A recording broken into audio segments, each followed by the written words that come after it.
Agak medok ya Tat, nggak apa-apa ya. Iya nggak apa-apa. Santai, santai Dewi santai. Kencana. Oh iya Tat, saya mau cerita sedikit.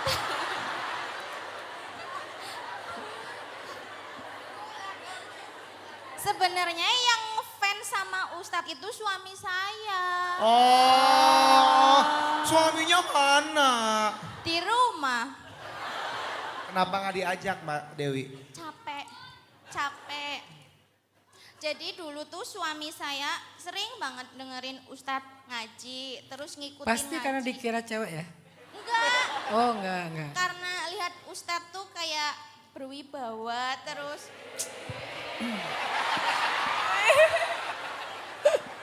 Jadi suka sama suaranya Ustadz yang khas. Pas Ustadz bawain surat Ar-Rahman itu, suami saya hampir tiap malam ngikutin. Mirip, suaminya mirip. Suaranya. Enggak. Oh enggak. Ya langsung ke pertanyaan ya Ustadz. Alhamdulillah. Kirain mau cerita suaminya. Alhamdulillah Mbak Dewi silakan. Silakan Mbak Dewi. Sebenarnya sih pertanyaan saya sudah ada di pertanyaan yang Mbak yang pertama itu dan saya sudah menerima jawaban. Oh ya udah wassalamualaikum. Kenapa masih angkat tangan ya? Kenapa ngacung? Apakah boleh pertanyaan saya lempar ke adik saya? Oh Just joki, Anda joki ya? Enggak, bukan gitu. Karena saya rasa adik saya yang benar-benar membutuhkan jawaban dari Ustadz. Boleh. Kita Terima kasih, boleh tepuk tangan. Boleh.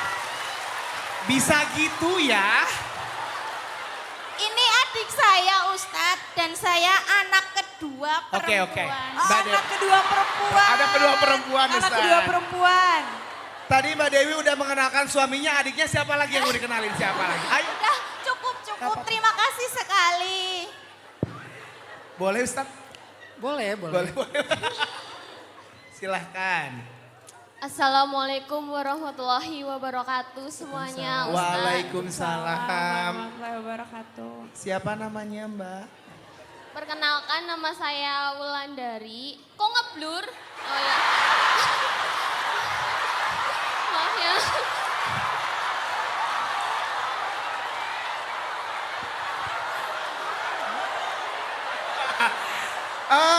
Ngeblur ya?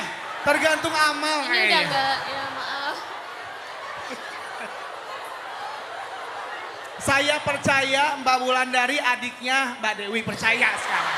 Percaya banget. Ada satu gen gitu ya sama. Silakan Mbak Wulandari. Ya, pertama saya mau cerita dulu boleh Ustadz? Cerita silahkan. Bismillah.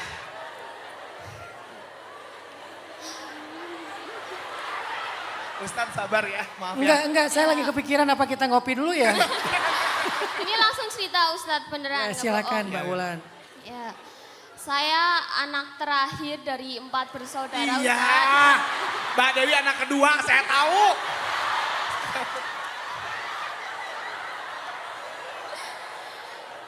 Saya ini anak yang beda bapak sendiri.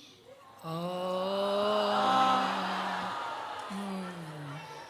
Jangan komen dulu ya. Ya. Maaf ya Mbak. Jadi 3 kakak saya ini, 1 bapak orang Jogja. Terus ibu saya punya anak lagi saya dengan beda. Gimana?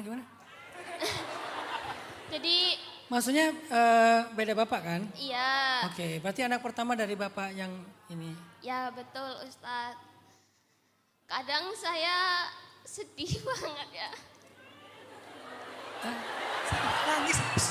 Sedih. Ini lagi sedih. Oke Mbak Wulan, nggak apa-apa. Maaf ya Mbak Wulan ya. Nggak apa-apa.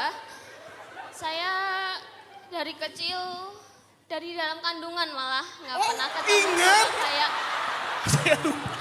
Hanya dalam kandungan ibu saya nggak pernah ketemu bapak saya. Budi. Maaf ya, mereka bukan mentertawakan, cuman memang senang aja ngelihat gaya Mbak Dewi itu keren. Mbak Wulan itu keren. Ya Wulan, ya. Maaf.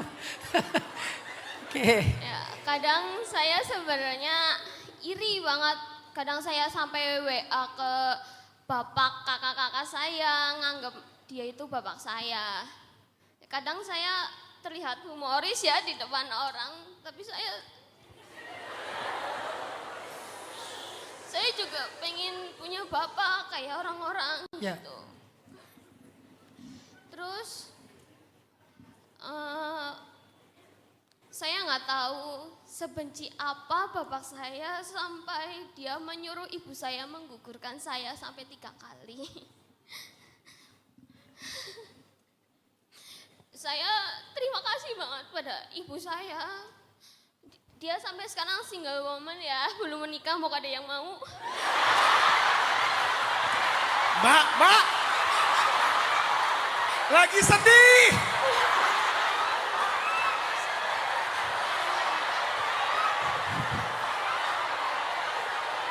Jangan mempermainkan emosi kami. Ini udah sedih.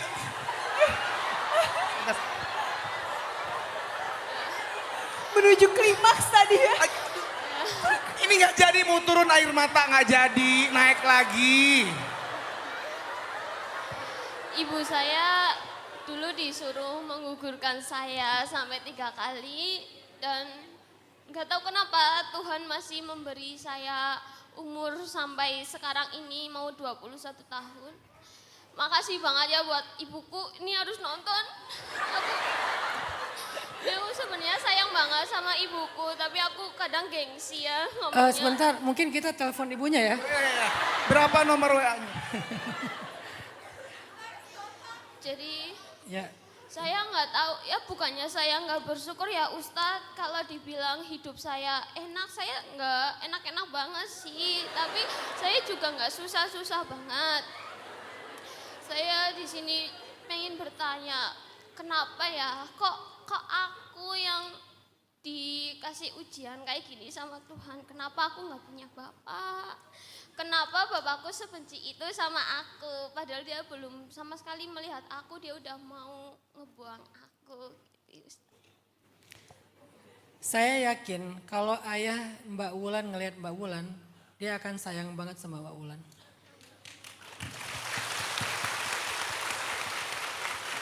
Setiap orang pernah melakukan kesalahan, Mbak. Setiap orang pernah melakukan kesalahan. Toh saya juga sebagai ayah punya kesalahan. Semua orang punya. Ayah saya juga pernah melakukan kesalahan kepada saya. Siapa sih yang nggak punya kesalahan? Kita nggak hidup bersama Rasulullah. Cuman Rasulullah manusia sempurna. Selain Rasulullah semua orang pernah berbuat kesalahan. Bahkan para sahabat ahli surga juga berbuat kesalahan. Maka ketika kita bisa berdamai dengan kenyataan itu, saat itulah kita mulai agak bisa berdamai dengan apa yang kita rasakan. Jadi ayahnya Mbak Wulan, ayah saya sebagai ayah, dan ayah-ayah yang lain, semua pernah berbuat kesalahan. Cuman kita nggak cerita aja kesalahan-kesalahan kita apa ya. Tapi kan semua pernah berbuat kesalahan kan. Boleh nggak kita memahami bahwa itulah fakta kehidupan. Tapi saya yakin kok kalau ayahnya masih hidup, ayahnya bangga kok sama Mbak Wulan. Cuman mungkin takdir berkata lain, beliau sudah pergi. Tapi seandainya beliau masih hidup, insya Allah beliau nggak kayak gitu. Beliau akan bangga sekali. Jadi Mbak Wulan jangan berkecil hati ya. Mbak Wulan adalah seorang perempuan yang pantas dibanggain sama ayahnya. Sampai sekarang saya belum pernah ketemu ayah saya sama sekali, Ustadz. Saya juga nggak tahu dia masih hidup apa enggak. Saya kadang merasa berdosanya kayak gini, Ustadz. Saya sholat selalu mendoakan orang tua saya, terutama ibu saya. Tapi dosa nggak Ustadz kalau ini mungkin banyak ya anak perempuan ngerasain sama kayak saya, nggak dipeduliin sama ayah, pasti ada sisi kenapa sih kok jahat banget, padahal dia harusnya menjadi cinta pertama buat kita. Sampai aku nggak tahu sosok ayah itu gimana sih gitu. Kadang aku di luar ngeliat orang kayak di kemarin lah di Mixu anak dua Iya, anak. itu brand ya. Di suatu tempat ya. Mbak di endorse. Enggak. Oh enggak. saya ngelihat keluarganya itu kelihatan harmonis banget, tapi kita nggak tahu ya, saya cuma melihat dari depan saja. Mereka dibeliin sesuatu sama ayahnya, aku bisa ngebeli itu sendiri, aku bisa, tapi aku juga kepengen dibeliin sama ayahku. Kenapa ya Ustadz, kok saya yang dikasih ujian kayak gini? Saya selama ini emang di depan ibu saya, kakak saya, termasuk karena emang keluarga kita keluarga harmonis, humoris, tapi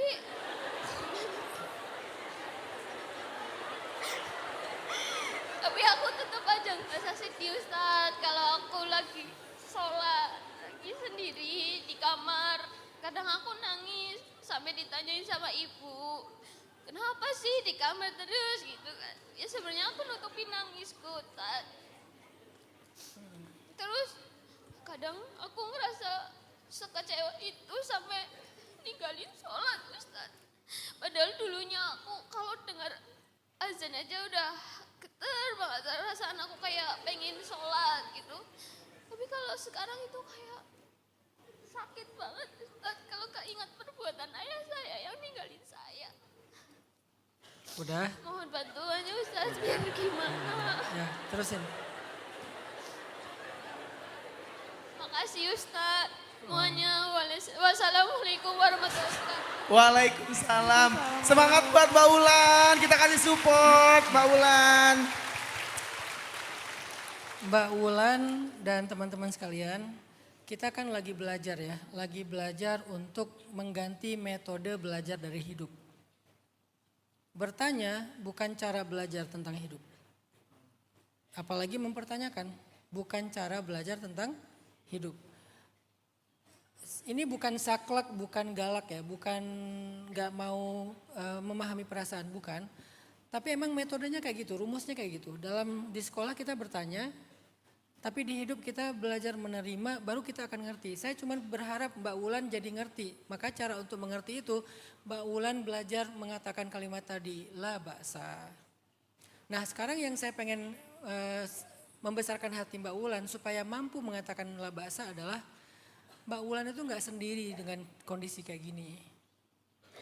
Tahu gak Mbak Ulan, ada seorang perempuan yang keren banget, dicintai Allah banget, mulia banget, sampai jadi nama surat di Al-Quran, nasibnya sama loh dengan Mbak Ulan. Siapa namanya? Sayyidah Maryam, yang juga anak yatim. Yang dari kecil dia dirawat oleh pamannya Zakaria. Tapi dengan penerimaannya terhadap kondisinya, Allah sendiri yang merawatnya kemudian. Sampai diberikan rezeki dari langit. Memang kita nggak ada di level itu untuk dapat rezeki langsung dari langit. Tapi kan bukankah semua rezeki kita emang dari Allah kan? Jadi Mbak Ulan itu nggak sendiri. Ini yang Mbak Ulan perlu rasakan sebagai sebuah kemuliaan. Mungkin bukan keberuntungan, tapi kemuliaan. Bahwa Mbak Ulan dikasih ujian yang sama dengan yang Allah berikan kepada Sayyidah Maryam. Berarti kalau Sayyidah Maryam itu mulia, insya Allah Allah juga melihat Mbak Ulan itu sebagai perempuan mulia. Makanya diberikan ujian yang sama. Nah sekarang challenge-nya adalah, bisa nggak Mbak Ulan belajar untuk bertahan seperti Sayyidah Maryam? Sampai kemudian nanti Allah bahagiakan dengan cara yang lain. Bahkan yang lebih sulit lagi, udahlah nggak punya ayah, nggak punya suami lah gitu. Insya Allah Mbak Ulan nggak seberat itu. Mungkin nggak merasakan peran seorang ayah, tapi insya Allah nanti Mbak Ulan akan bahagia ngelihat anak Mbak Ulan itu punya ayah yang utuh insya Allah. Mudah-mudahan kesabaran dan penerimaan ridhonya Mbak Ulan dengan kondisi ini, Allah ganti dengan mendapatkan first love-nya dari seseorang yang akan menjadi suaminya Mbak Ulan, sekaligus ayah terbaik buat anak-anaknya Mbak Ulan. Pertama, ikut mendoakan Mbak Ulan. Yang kedua, makasih ya Mbak Ulan udah menghibur kita semua. Kita sangat enjoy ya karena Mbak Ulan luar biasa. Oh iya Mbak Dewi juga. Mbak Dewi. Ya Mbak Dewi, iya siap. Mbak Dewi paling berjasa ya. Sebagai jokinya tadi Sebagai ya. jokinya. Saya nggak kebayang ya, keluarga mereka itu cheerful banget ya. Selalu ketawa, ada aja. Jadi kayak ada aja gitu sampai apa tadi? Tempat es krim teh? Biksu. Itu bisa dimention dan itu bisa pecah banget gitu kan. Masya Allah, barakallah.